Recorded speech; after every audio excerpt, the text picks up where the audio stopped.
What are your thoughts on what Hulu is starting to do in the comedy space?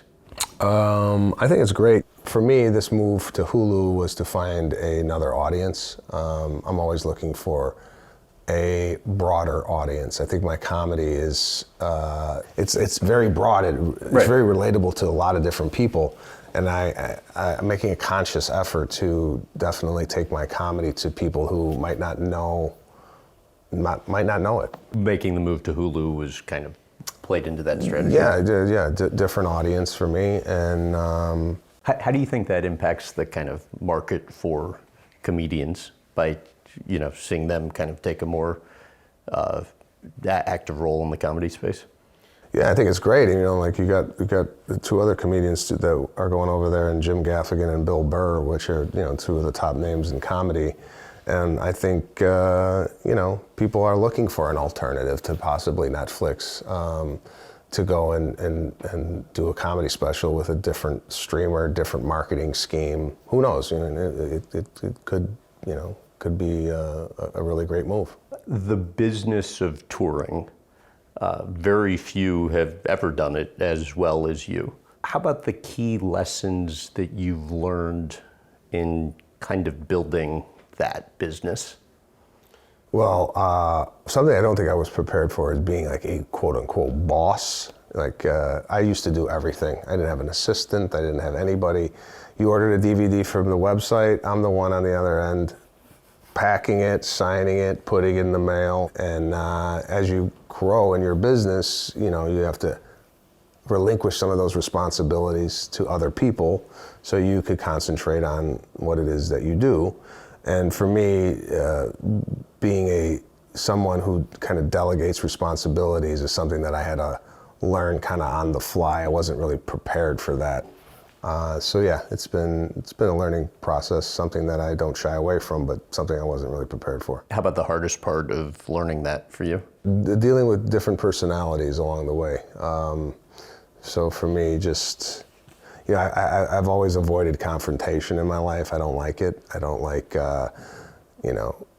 getting involved in a disagreement. Just the way I grew up, it was like, we were either laughing or crying. There was no kind of in between. And a lot of stuff was masked with humor. So sometimes when humor is not when I don't have that available to me, it's hard for me to confront someone. I always do it with a humorous take. And sometimes even being a comedian, people don't even take you seriously because you're like, oh, he's a clown for a living. He's telling me to do something, so. Which when you all of a sudden have a ton of people working for you, at some point you have to. Yeah, you got to kind of lay down the hammer a little bit, but then it's in a way where it's not looked upon as being demonstrative or being a control freak, but there's times where you want things a certain way, and I'm always conscious how people receive that message. But how about the biggest challenge of kind of building the back end of your operation?